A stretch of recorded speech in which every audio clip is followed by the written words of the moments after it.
खुलुमबाय रायजोफोर दासिमनि माखासे गोनां खौरांफोर लानानै फैदों नोंथांमोना भिडिअखौ जोबजासिम नायलांदो आरो भिडिअखौ मोजां मोनोब्ला अन्नानै मोनसे लाइक खालामदो आरो चेनेलखौ साबस्क्राइब खालामाखैब्ला सानफ्रोमबोनि खौरां लानो थाखाय साबस्क्राइब खालामनानै बेल आइकनखौबो अलाव होनानै लादो।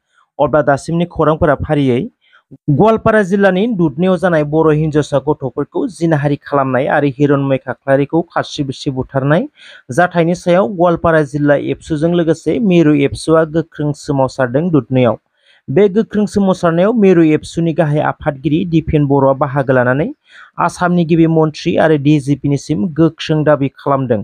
सानै बर' हिन्जावसाखौ जिनाहारि खालामनाय धन आली तालुकदार, बहर आली आरो रहमान आलीजों लोगोसे बे दायनिगिरिफोरजों लोब्बा थानाय पारमिना बेगम आरो शेखबर आली बिसोर गासैखौबो जेब्लासिम आसाम सरकारा फासि होनायनि अर्डार होआ अब्लासिम गोख्रोङै दुलाराय आसाम नाङैनो सोमावसारगोन होननानै बुंदों। दायनिगिरिफोरखौ फास्ट ट्रेक कर्टनि गेजेरजों पस्क' आयेननि गेजेरजों साजा होथारनांगौनि थाखाय आसाम सरकारनिसिम मेम'रेन्डामबो गथायदों होननानै बुंदों दुलाराय बर' फरायसा आफादनि आफादगिरि दिपेन बर'आ।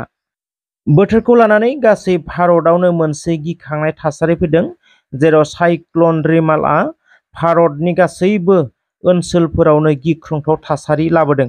रबिबारखालि सोनाब बेंगल आरो बांलादेश सिमानि मोनसे बोरिमायाव साइक्ल'न रिमालआ सौदावफैदोंमोन।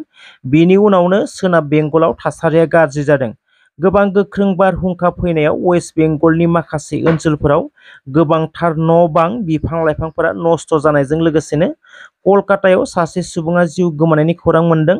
वेस्ट बेंगलनि साउथ 24 पेरागानास डिस्ट्रिक्टआव सासे जिउ गोमादों आरो पूर्व बर्धमान जिल्लायाव सानै सुबुंनि जिउ गोमादों होनना खौरां मोन्दों।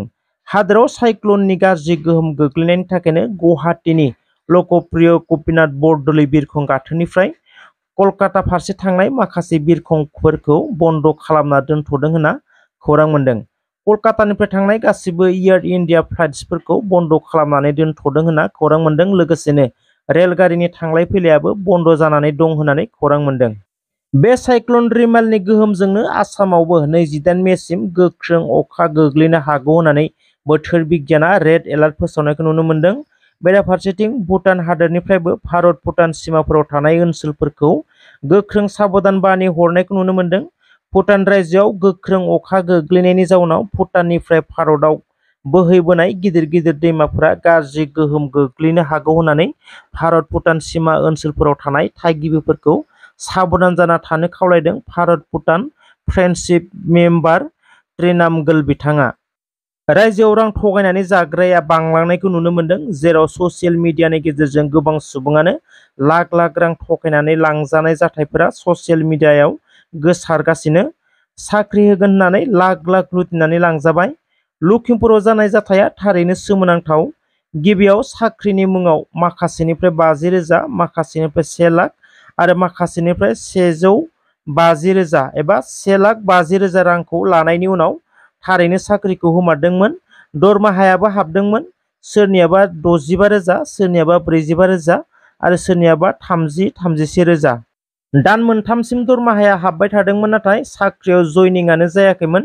दान मोनथामसोनि उनाव साफ्रोमखौबो गुवाहाटीयाव लाना थाङो।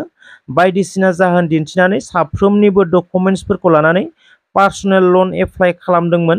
सोरनिफ्रायबा 10 लाख, सोरनिफ्रायबा 12 लाख साफ्रोमनिबो मुङाव लन एप्लाइ खालामना होदोंमोन। मख'नो गोनांदि गासैबो लनखौ देब दले मुंनि सुबुङा, जाय दुथाङा साख्रिखौ होदोंमोन, बे दुथाङा लाख लाख लनखौ मोननायनि उनाव बुंदोंमोन बे लननि EMI-खौ जोंनो मारिगोन आरो जोंनो क्ल'ज खालामना होगोन होननानै बुंदोंमोन। बेनि उनाव मोनबासो EMI मारिखांनायनि उनाव साख्रियाबो गैला, दरमाहायाबो गैला।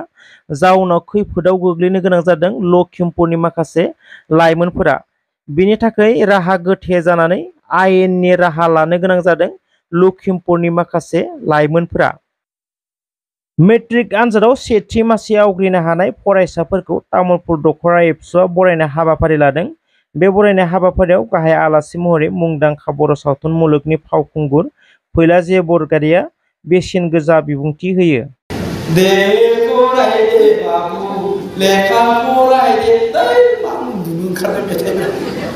ओंखायनो बेबायदि मेथाइखौ माबोरै खनो नों मिथिगौना दानिया?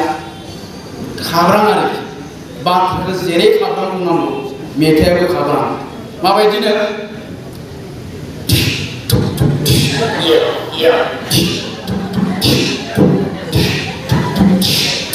दे फरायदे बाबु लेखा फरायदे लेखा फरा रोंगौना गुदि गियानि जागौना मान मोनगोन सनाफोर देनां देरगोना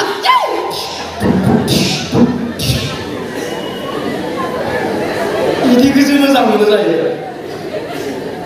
दा बोसोरफ्रामबो DSC जे पास जायो 15 जन 20 जन 25 जन बिसोरो सोर बांसिनै बर' बिजोङाव फरायनाय बे बर' बिजों प्राइभेट स्कुलनिफ्राय पास जानाय खारन बर' बिजोंनि स्कुलफ्रा गथ'फोरनो क्वालिटी एडुकेशन होनांगौनि थाखाय मोनसे सेन्टिमेन्टजों फोरोंदों 100% कमार्शियेल नङा जायफ्रा UN एकाडेमि दं जायफ्रा माने बाथौ आफादजों सालायजानाय स्कुलफोर दङ बिसोरो 100% कमार्शियेल नङा बिसोरनि थांखिया जाबाय बर' बिजोंजों गथ'फोरनो क्वालिटी एडुकेशन होनाय दा ओंखायनो जोंनि जायगायाव बोसोराव 15-20 जन BSc पास जायो बिसोरनि मेक्सिमाम 90%आनो बर' बिजों फरायनाय खोब खम 10%आ इंराजि बिजोंजों फरायनाय कारना मा बिसोरो हाई स्कुलाव 9-10 आव एडभान्स मेथ्स होआ बिसोरनि थांखिया जाहैबाय मा क्वान्टिटि नांगौ ओंखायनो नाम्बार बुरजा मोननांगौखाय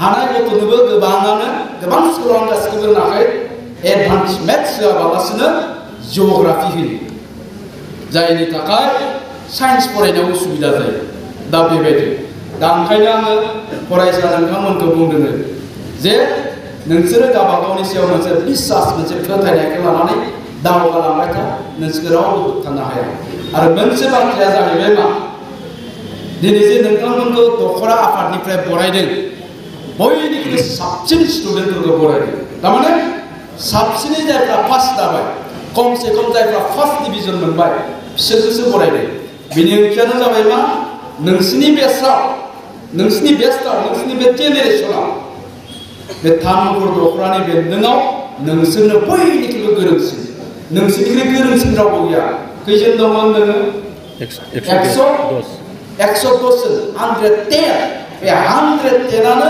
दिनैनि दिनाव नोंसिनि बेस्टआव नोंसोरनो गोरोंसिन दा जोंनि थांखिया जाबाय मा दख'रा आफादनि थांखिया जाबाय मा बे जायगानि इन्टेलेक्चुयेल बुद्धिजीबि समाज सिबिग्रा मानसिफोरनि सिन्ताधाराया मा जे नोंसोरनि गेजेरनिफ्रायनो साफा doctor engineer SS IAS officer जानांगोन साफा दैदेनगिरि जानांगोन साफा थुनलाइगिरि जानांगोन दा जानांगोनब्ला नोंसोरनि बेस्टआव नोंसोरनि अनगायै रावबो जाया नोंसोरनि अनगायै रावबो जानो हानाय नङा खारन नोंसोरनो गोरोंसिन बेखायनो नोंसोरनिफ्रायनो जागोन साफा डक्टर साफा इन्जिनियार दा बेनि थाखाय जोंनियाव आत्मबिश्वास सेल्फ कनफिडेन्सआ थानांगोन गावनियाव मोनसे फोथायनाया थानांगोन नाथाय जोङो दहाय एसे मोजां खोथा बुंलांबाय जोंहा MLA बिथाङाबो गोबां मोजां बाथ्रा बुंबाय जोंहा जिल्लानि आफादगिरि बिथाङाबो खोब मोजां बाथ्रा बुंबाय गोदै रावजों बुजायनाय बाथ्रा नाथाय जोंनि फिसाफ्रा आथिखालाव गोदै बुंनायखौ लाया ओंखायनो मालाबा एसे खाब्रांबो जानांगौ दा बिनि बिबानखौ बानस'नांगोन बिमा बिफाया जों गोदो उन्दै समावहाय दोंसे मेथाइ खोनायोमोन मेथाइया बिराद मोजां देंखो गोनां मेथाइ दा बेफोर मेथाइखौ खोनासंनानैनो जोङो बुजिना